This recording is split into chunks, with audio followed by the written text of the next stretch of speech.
The forest was not silent that night. It breathed. It whispered. It watched. Wind tangled through the ancient trees like restless spirits, carrying the scent of rain, blood, and something older, something that had been sleeping for centuries. And running through that storm of shadows was a girl who should not have been there. Lyra Dune ran as if the world itself were chasing her. Her bare feet tore against the roots and thorns, her cloak snagged and shredded by the low branches, and her breath came sharp and shallow, burning her lungs. Every heartbeat echoed like a drumbeat of terror. Behind her came the sound she dreaded most, howls. Low at first, then rising, blending into the storm, rolling through the night like a declaration of the hunt. The Bloodmoon pack had found her. They were relentless. Their alpha had ordered a capture, not a kill, but Lyra knew what that meant. Capture was worse. Captured prey had to face him. The moon hung full and monstrous above her, its crimson light dripping through the canopy like blood. Legend said the blood moon was cursed, that every drop of moonlight was the reflection of the first alpha's rage, trapped for eternity in the sky. Lyra had never believed those tales. Until tonight, the forest itself seemed to bend around her, guiding her forward, whispering warnings in the creak of branches and the hiss of wind. She clutched her satchel tighter. The herbs inside were her last hope, each one gathered for her dying mother, each one worth more than gold. She had risked everything to cross the borders of the Bloodmoon Dominion. She had known the danger, but she hadn't known he would be waiting. The ground shifted beneath her. The earth in these woods was alive, pulsing faintly with power, and the scent of wolves was everywhere. Pine, steel, and something darker, sharp like ozone before lightning. Her legs ached, her lungs screamed, but she couldn't stop. Not now. Not when she was so close to the river that marked the end of the Dominion. Then she heard it, the faint crack of a branch behind her. Her heart stopped. She wasn't alone. A voice drifted through the darkness, calm, steady, dangerous. "You run well for a healer," Lyra froze. The voice didn't belong to any of the guards. It was deeper, colder, commanding. Then came the growl, low, rumbling, to close. Something massive moved between the trees. She turned, and through the crimson haze, she saw eyes, silver, glowing, unblinking. A shape stepped out of the mist, tall, broad, cloaked in black fur and armor that gleamed like obsidian. The storm seemed to bend around him. Alpha Kael Riven. He didn't need to speak again. His presence was enough. The forest itself seemed to kneel before him. Her pulse faltered as he closed the distance between them, his boots silent on the damp leaves. His scent filled the air, pine, smoke, and the faint metallic edge of dominance. It pressed down on her, heavy and suffocating, commanding obedience from every instinct she possessed, but she didn't bow. Not yet. Her voice was trembling when she finally spoke. "I didn't cross to spy. I came for medicine." He stopped a few paces away, head tilted slightly. The rain slicked his dark hair back, catching in the silver scars that ran along his throat. "Medicine," he echoed softly, almost amused. "The Silver Moon Pack says the same thing when they poison our wells." Lyra took a step back, and his eyes followed the motion like a predator tracking prey. A faint smile ghosted across his face, the kind that promised no mercy. "Run again," he said quietly. "It will make this more interesting." Before she could move, before she could even think, something struck her from behind, a whip of enchanted steel, looping around her wrists. She hit the ground hard. Mud splashed her face as hands grabbed her shoulders, forcing her still. The guards had caught up. Through the blur of rain and pain, she saw boots stop inches from her face. Kael, he crouched down beside her, one gloved hand gripping her chin, forcing her to look up. His touch was ice, not cruel, just impossibly controlled. Up close, he was terrifying. His eyes weren't silver anymore. They were mercury, reflective, endless, inhuman. "You trespassed into my land," he said softly, almost like a whisper meant for her alone. You carry herbs used by my enemies. You lie like one of them. The law demands your blood." He paused. "But the law also allows exceptions." Her breath caught. He leaned closer, so close she could feel the faint vibration of his growl against her throat. "Survive one night in my fortress," he murmured, "and you'll walk free." Then he stood, turning his back on her. "Bring her," he ordered, "and chain the gates. The curse wakes tonight." They dragged her through the storm. The road to the fortress was a wound cut through the earth, sharp rocks, black trees, and whispers of souls who never made it back. Lightning tore across the sky, illuminating the towers of the Bloodmoon fortress in jagged flashes. It rose from the cliffs like something carved out of a nightmare, its spires wrapped in flame and shadow. No torches burned in the windows. No guards patrolled the walls. It was silent to silent. Lyra could feel the air hum with power as they approached. The walls weren't built of stone alone. They pulsed faintly, alive with ancient magic. Inside, the corridors twisted like veins. Each step echoed. Each echo answered by a whisper she couldn't understand. The guards didn't speak to her. They didn't have to. Every one of them smelled of fear, not of her, but of the place they served. At last, they entered the great hall. It was cavernous, the ceiling lost in shadow, the air thick with the scent of fire and rain. And at the far end, on a throne of obsidian and bone, sat Kael Riven. He had shed his cloak. The faint glow of runes burned along his forearms, etched into his skin like veins of molten silver. His eyes gleamed faintly as he looked at her. No one else dared speak. When he rose, the sound was like thunder. "The accused," one of his lieutenants said quickly, stepping forward. "Found inside the borders, carrying forbidden herbs." Kel's gaze didn't leave her. "A healer," he said, almost to himself. "Or a liar." Lyra swallowed hard, forcing her voice to stay steady. "The herbs were meant for healing. My mother is dying." A low murmur rippled through the hall. Kael descended from the dais, each step measured, deliberate. When he stopped before her, he reached out, not to strike, but to take the satchel from her hands. He opened it, his claws tracing the edges of the dried leaves and powders. He looked up. "You know what this is." Lyra shook her head. "Nightshade," he said. "Poison to wolves. And you crossed my border with a full bag of it." Her heart stopped. She knew the plant, but not its danger to them. "It's not poison to humans," she said quickly. "It treats fever and pain." He stared at her for a long moment. His expression didn't change, but something in his eyes flickered. He was weighing her words, or maybe the tremor in her voice. Then, suddenly, he smiled. "Good," he said softly. "Then you may need it before the night is done." He turned away, voice rising. "By law, this trespasser should hang at dawn. But I invoke the ancient right." Gasps filled the room. Even his guards looked uneasy. "The shadow trial," one whispered. Kel's gaze swept over them. "She will spend one night within these walls. If she survives until the first light, she is free. If not..." He looked back at Lyra, and his eyes gleamed like cold silver. "Then the curse will decide her guilt." No one dared protest. Not even his council. Because when Kael Riven invoked the curse, not even the goddess herself could argue. Her stomach turned as her eyes adjusted.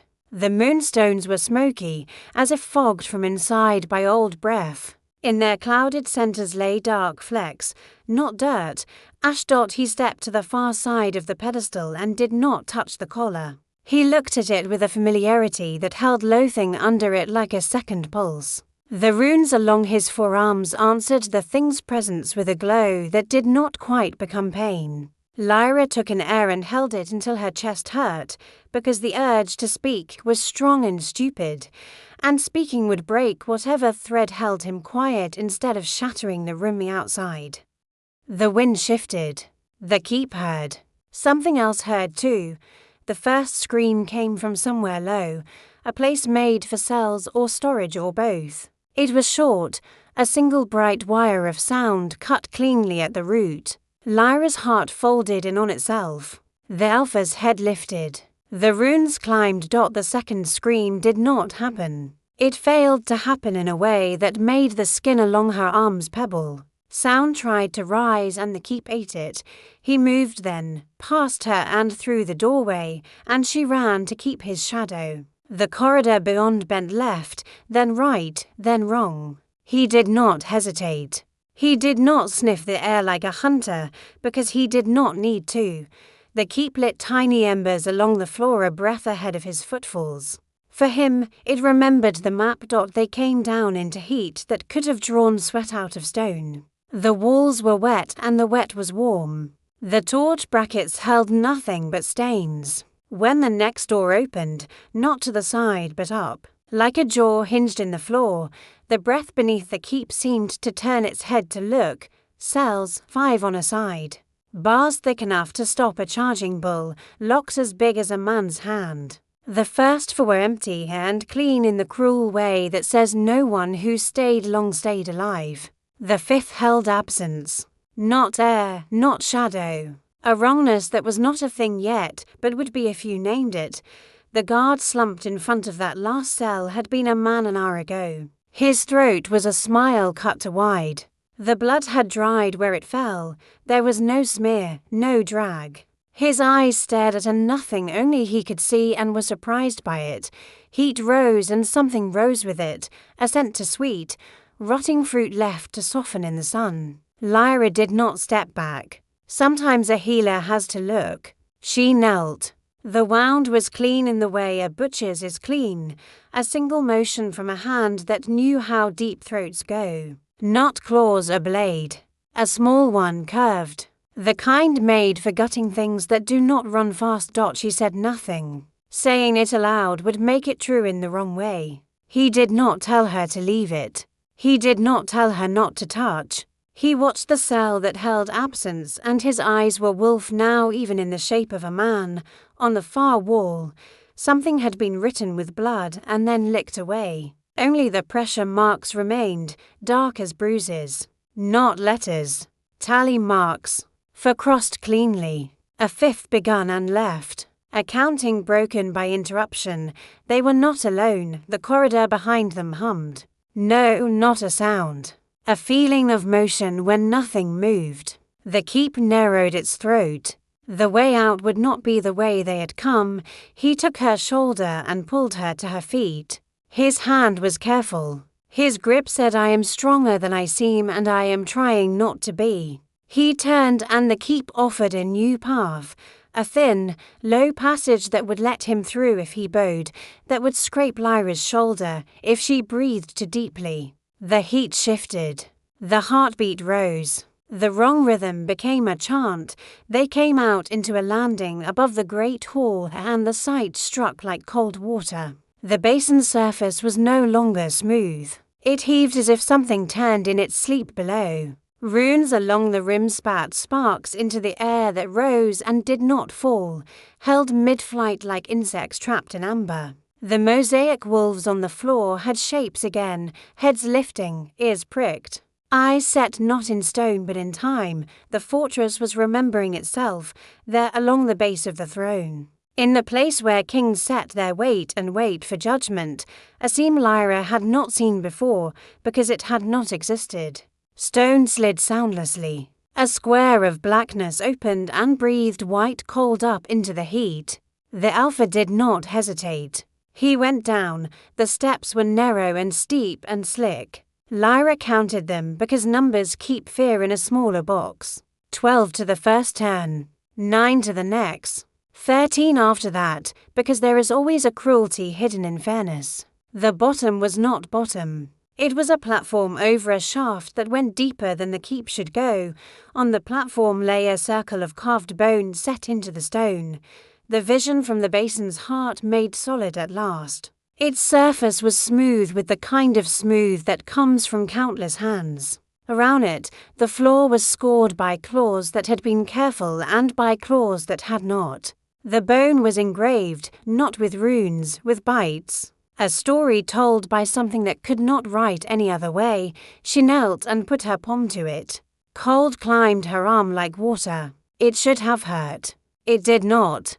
Beneath her skin, something old and frightened stirred and then settled, like a bird folding its head under a wing. This is where it began. The not voice was bigger here. It needed no words. The shape of it pressed against her senses until she could not separate it from her own. She let her breath go and found a second rhythm under her heart, slow and deep and lunar. The bone warmed beneath her hand. For a moment it felt like the curve of someone's shoulder under a blanket.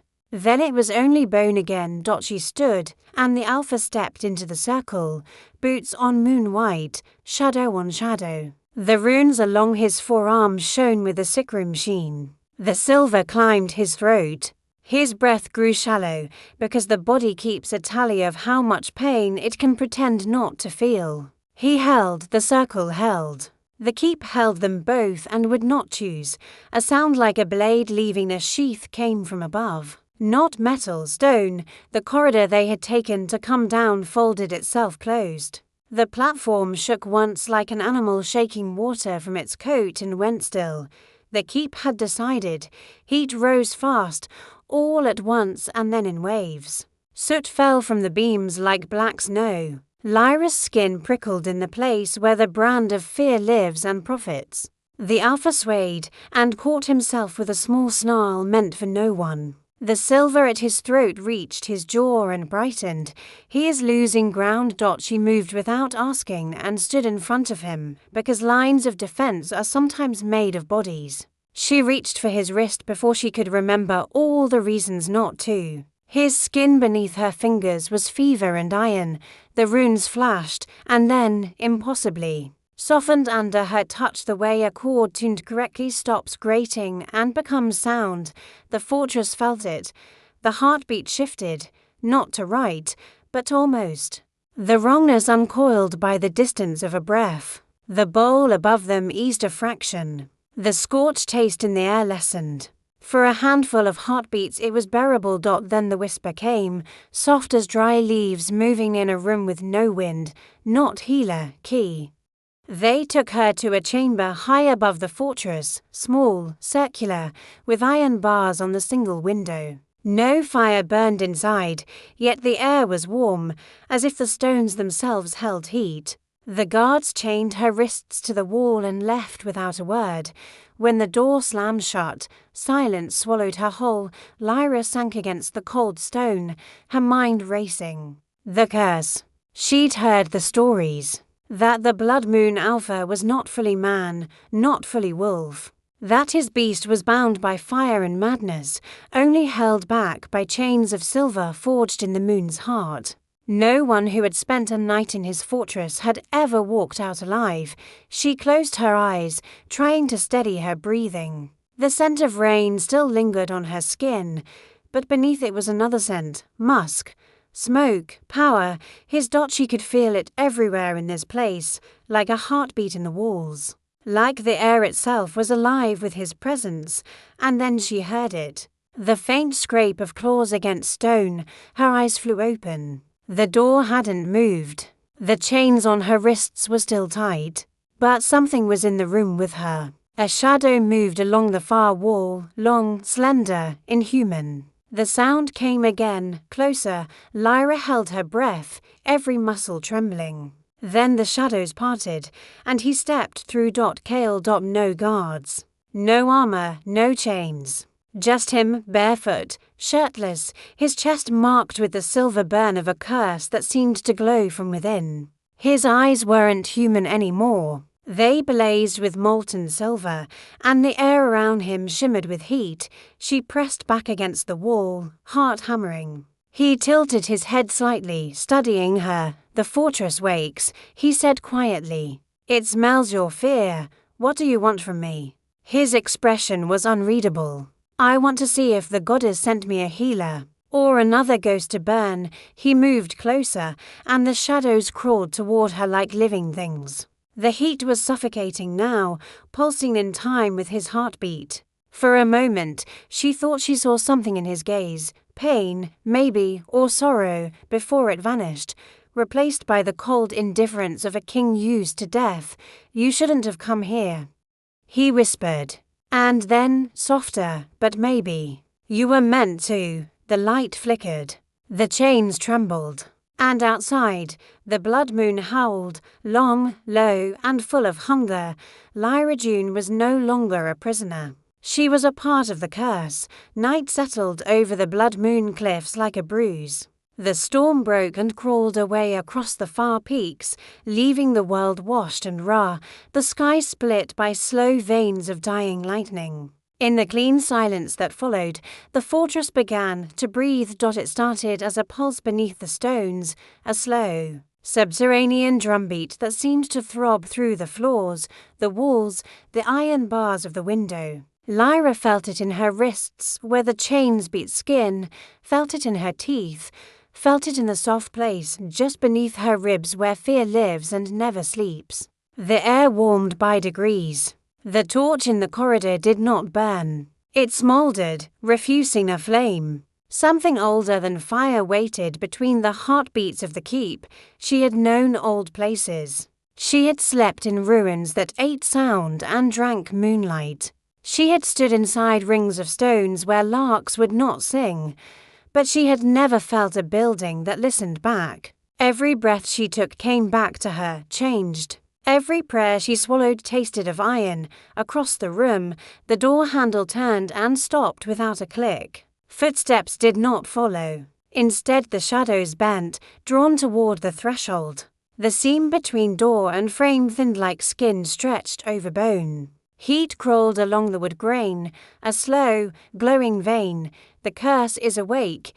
The words were not a whisper in her ear. They were certainty, like the shape of her own name. She did not know how she knew. She only knew when the Alpha returned. He came without armor, without the mantle of his throne, bringing the storm's scent with him, cold wind, pine, and the sharper, more dangerous current that was purely his. The door moved as if the keep itself permitted him, edges softening, hinges sighing in relief. His bare feet were quiet on the stone. The silver runes along his forearms were brighter than before, as if lit from within. He did not speak at first. He only looked at her, a long, measuring look that took in the chains, the flinch she tried to hide, the stubborn line of her mouth. He lifted a hand. The manacle at her right wrist unlocked with a hollow click. He lifted the other. The second fell free. The iron had weight she had not felt until it was gone. Blood returned to her fingers in sharp needles. He did not step closer. He stood just outside the reach of her shadow and watched the room instead, the way the stones sweated heat.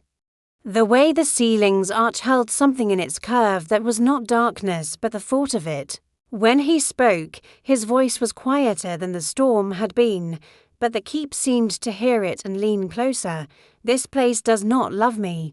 He did not need to say the rest. She could taste it in the air.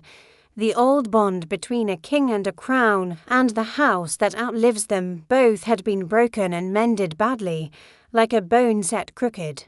The fortress recognized his blood and obeyed his will, but it hated him for the asking. It had been taught to do so. He turned and she followed, because there was nothing else to do. The corridor beyond ran like a vein through the body of the keep, lit by the same reluctant embers that would not rise to flame. Their light was the color of old coin, of dawn seen through closed eyes. They passed doors that were not doors, smooth stone that felt like the back of a sleeping animal beneath her palm. They passed alcoves that held nothing but the memory of armor. Every sound she made came back once, and then again an instant late. As if something walked one step behind her and did not bother to hide. The stair they climbed had been carved from black rock streak. D with quartz. The veins caught the emberlight and returned it in thin, cold threads. Halfway up, the air shifted. The heat was a hand between Lyra's shoulder blades, urging. Beneath it, something cooler moved along the floor like ground fog. The hairs on her arms lifted. At the top, the corridor widened and broke open into a high, circular chamber. The roof was a web of old beams and older stone.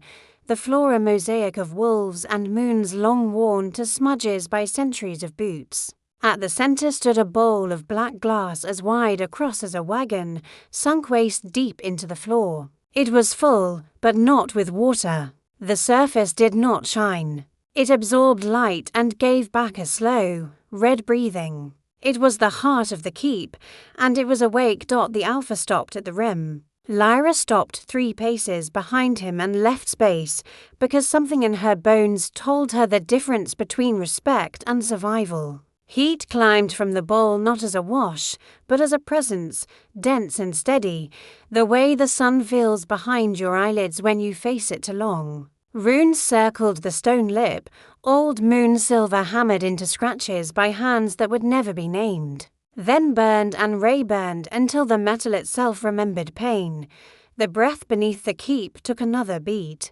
The liquid, if it was liquid, in the bowl lifted a fraction, then settled. It is not a fire, she thought wildly. It is a wound. Her mouth was dry, but her healer's mind would not go still. She counted heartbeats and matched them to the rise and fall in the basin. She watched the silver runes along the Alpha's forearms flare when the bowl pulsed. The rhythm was wrong. Not random, worse. Intentionally off, like a song played a half-beat late on purpose to unmake the steps of a dance. Sabotage can become a ritual if you do it long enough. Her breath stuttered. The thought did not feel like hers. It felt older, passed hand to hand until it found a mouth willing to hold it. He felt it too. His jaw had locked, not with the discipline of a soldier, but with the stubborn endurance of a man enduring an ache that never faded. The runes climbed his throat as if they would take his voice, then receded. He laid his palm flat against the stone rim. The bowl stilled. The heartbeat slowed, once, twice, and then found its wrong rhythm again as soon as he lifted his hand. There is an answer, the keep said, or perhaps it only looked like it did. Lyra found herself at the rim without remembering crossing the space. The heat bit her cheeks. She leaned in, beneath the surface, deep, at the shape of a memory, moved a circle like a coin seen at the bottom of a well. Not metal, bone, not carved by a mason. Grown, perhaps, where it should not have. There were marks on it. Not letters, teeth. She blinked and the vision went to ground. When she straightened, the Alpha was watching her instead of the bowl. The fortress knows lineages. It remembers hands. In another life, she would have walked away from that look. In this one, she held it. He led her out along a spine of hallways toward the east towers. The heartbeat rose and fell around them like surf. Along the way, the keep's habits showed themselves.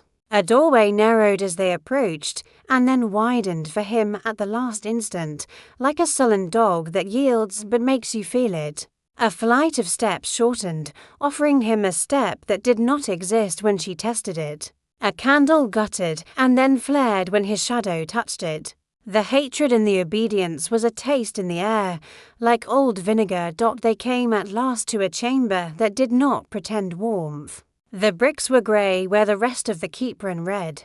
The tall, thin window had iron latticework curled like thorns. In the centre, on a low pedestal, lay a circle of silver set with a line of small moonstones, a collar, but too old and too ceremonial to be mere restraint. Around it, chisel marks had bruised the stone. Someone had tried to move the pedestal and the keep had said no.